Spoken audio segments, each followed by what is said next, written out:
Hi everybody, welcome back to Junk Drawer Art with Miss Riley. I'm Miss Riley.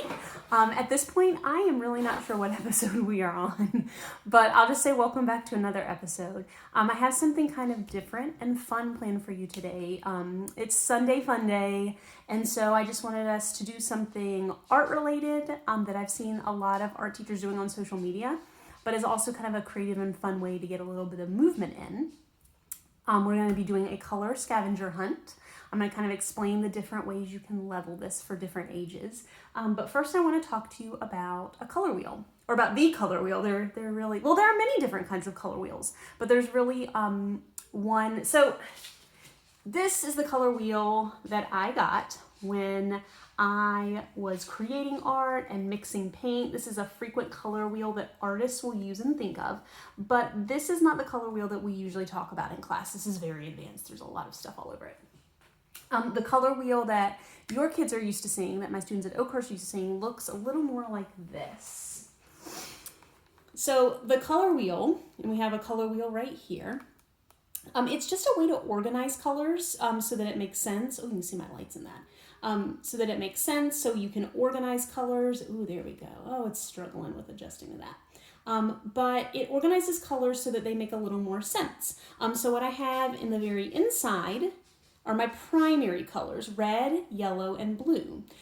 Primary colors are not created. They're found in nature. So we start with those when we're making other colors. The next ring is my secondary colors, purple, green, and orange. They're made by combining the two primary colors that they border. So you can kind of see it organizes and branches out. You can see that yellow yellow and red makes orange, red and blue makes purple, blue and yellow makes green.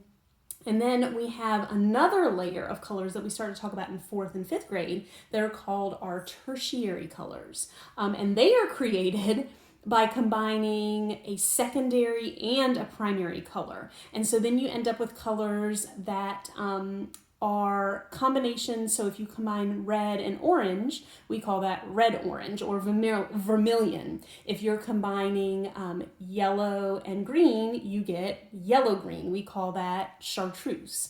So the colors, it goes and goes, but the nice thing about the color wheel is you can also kind of see how colors will combine. So if you're looking at colors that are across from each other on the color wheel, like orange and blue, we call those complementary colors.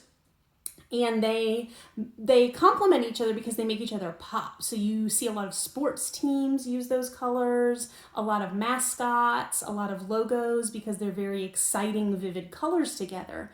But if you mix them together with paint, they make brown. So they're complementary, but we don't want to mix them up because since they're opposite on the color wheel. We like to mix colors that are often beside each other.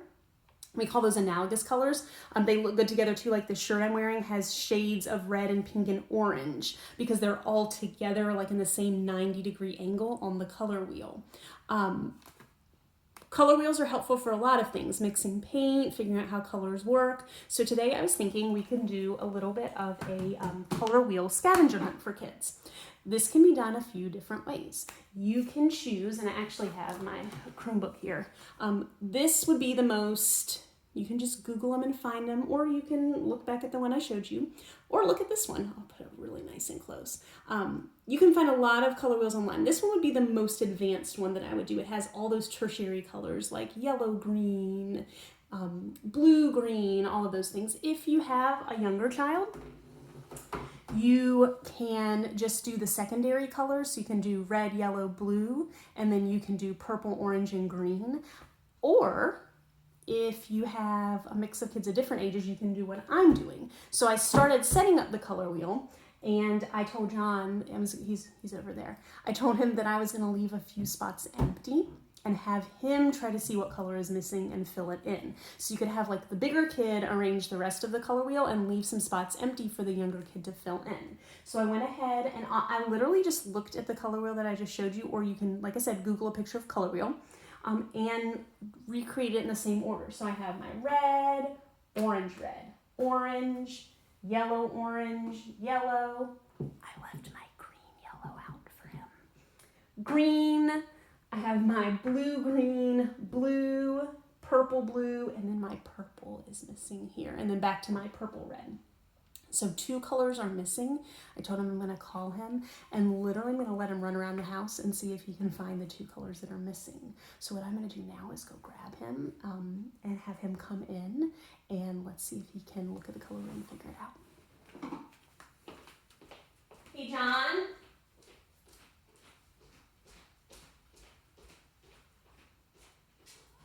You ready? Come on, let's see if you can figure out what colors are missing.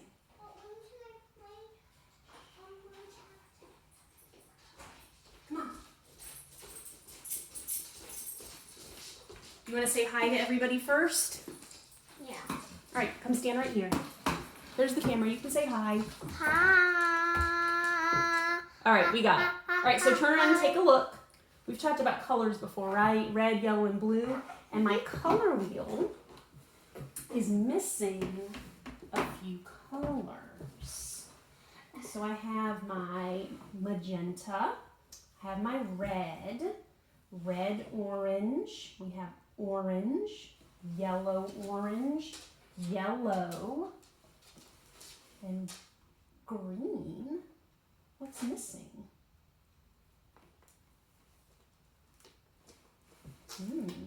What color is that? Yellowish green. It's a yellowish green. You're right. I'm missing a yellowish green that goes in between the yellow and the green on my color wheel. Do you think you can find, well, that's my blue green. Do you think you can find something in the house that's yellow green? Go see. Go look. Oh, already. All right, head back. Let's see what you found.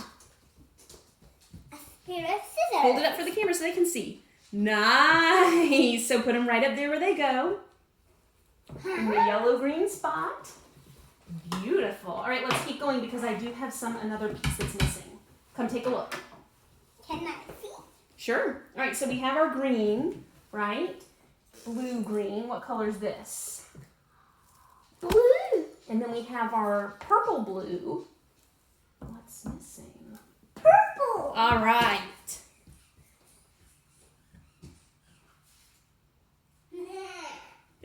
Oh, nice. Oh, was I getting a present ready and I left that out? Show the camera, show them. Nice. All right, stick it right there. I'm surprised. I thought you were going to grab your lightsaber that was out. Why? Your purple lightsaber that was over there. I'm surprised. All right, thumbs up. High five. All right, you want to finish playing while I finish here? All right, I'll be right there. So as you can see, in just a minute, go ahead. John, I'll talk to you in 1 minute. So as you can see, you can make this as easy as you want it to with just 2 missing, or as difficult as you want it to if you have a 5th grader or a 4th grader and you want them to fill in the whole thing. You can find different color wheels online to reference, but just kind of a fun like little scavenger hunt and practice a little bit of art theory there. And so we will be back tomorrow with another fun work of art that you can do outside. If you want to show me, take a picture of your beautiful color wheel that you made with the found objects around your house, you can send me a picture on Dojo if you're one of my students. You can contact me on Facebook if this is where you found the video, or my handle on Twitter and Instagram is CSRileyTeach. And I hope you guys have a great end to your weekend, and we will see you tomorrow.